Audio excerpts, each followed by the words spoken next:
CM Revanth రెడ్డిపై నిప్పులు చెరిగారు మాజీ మంత్రి హరీష్ రావు. మాదిగలు, బీసీలు, మైనారిటీలతో పాటు అన్ని వర్గాలను రేవంత్ రెడ్డి మోసం చేశారని మండిపడ్డారు. వ్యక్తిగత దూషణలు మానుకుని అభివృద్ధిపై దృష్టి పెట్టారని హితవు పలికారు. మెదక్ జిల్లాను అన్ని రకాలుగా అభివృద్ధి చేసిన ఘనత కేసీఆర్ అని స్పష్టం చేశారు. ప్రజాక్షేత్రంలో కాంగ్రెస్ కు తగిన శాస్తి ఖాయమని హరీష్ రావు తేల్చి చెప్పారు.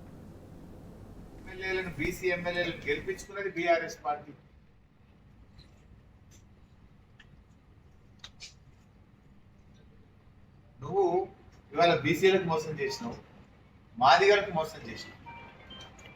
నేను చెప్తలేను, మీ కాంగ్రెస్ పార్టీ సీనియర్ నాయకులు నరసింహులు గారే చెప్తున్నారు కదా. ఏమని? మాదిగలకు 3 సీట్లలో 1 సీట్ ఇవ్వలేదు, మాదిగలారా ఏకంగండి కాంగ్రెస్ పార్టీని ఓడించండి అని నీ కాంగ్రెస్ పార్టీ నాయకుడు మోత్కుపల్లి నరసింహులు గారే పిలుపునిస్తా ఉన్నాడు, నిరాహార దీక్ష చేస్తా ఉన్నాడు. రాష్ట్రంలో ఇవాళ లక్షలాది మంది మాదిగల ఆత్మ గౌరవాన్ని దెబ్బతీసినావు, మాదిగలకు తీరని ద్రోహం చేసినావు. కనీసం 1 సీటు కూడా ఇవ్వడానికి మీకు మనసు రాలేదా? బీసీలకు మోసం, మాదిగలకు మోసం. తప్పకుండా రేపు పార్లమెంట్ ఎన్నికల్లో రాష్ట్రంలోని బలహీన వర్గాలు, మాదిగలు, దళితులు అందరూ కూడా నీకు తగిన గుణపాఠం చెప్తారు. ఇవాళ ఆయన మాట్లాడతాడు, మా అభ్యర్థి వెంకట్రామరెడ్డి గారి గురించి మాట్లాడుతుంటాడు. ఆయన అంటాడు ప్రాజెక్టుల్లో భూములు తీసుకున్నాడు, రైతుల్ని ముంచేటువంటి మాట్లాడుతున్నాడు. ఎవరి కోసం తీసుకున్నాడు? మా అభ్యర్థి వెంకట్రామరెడ్డి గారి ఇంటి కోసం తీసుకున్నాడా? లక్షలాది మంది రైతులకు నీళ్లు పారించింది మరి వెంకట్రామరెడ్డి గారు. ఇవాళ లక్షలాది ఎకరాల్లో పంట పండుతుందంటే, లక్షలాది మంది రైతులకు మేలు జరుగుతుందంటే, లక్షలాది ప్రజలకు త్రాగునీరు అందుతున్నదంటే అది డెఫినెట్ గా మా వెంకట్రామరెడ్డి గారి కృషి, మా కేసీఆర్ గారి కృషి ఉంది కదా. నువ్వు ఇవాళ ఇదే మల్లన్న సాగర్కి వెళ్ళి యుద్ధ ప్రాతిపదికన మేఘాల మీద పైప్ లైన్ వేసి హైదరాబాద్ నీళ్ళు తీసుకుపోతా అనుకుంటున్నావు. బిడ్డ, మల్లన్న సాగరే కట్టకపోతే ఇలా హైదరాబాద్ గొంతు ఎండిపోతుంటాయి కదా. ఇలా పైపులు వేస్తుంది మల్లన్న సాగర్కి, మేఘాల మీద హైదరాబాద్ నీళ్ళు తీసుకుపోతామని మల్లన్న సాగరే దిక్కై. కేసీఆర్ కట్టిన మల్లన్న సాగర్, మా వెంకట్రామరెడ్డి కృషితో నిర్మించిన మల్లన్న సాగరే ఇవాళ హైదరాబాద్ కు త్రాగునీరు ఇవ్వడానికి దిక్కైంది. ప్రజల దగ్గరికి పోయి నీ కాంగ్రెస్ హయాంలో ఏం జరిగిందో, కేసీఆర్ హయాంలో ఏం జరిగిందో నీకు చూపిస్తాను. మీ హయాంలో కనీసం తాగడానికి నీళ్ళు ఇవ్వలే మీరు. కేసీఆర్ త్రాగునీరు ఇచ్చిండు, సాగునీరు ఇచ్చిండు.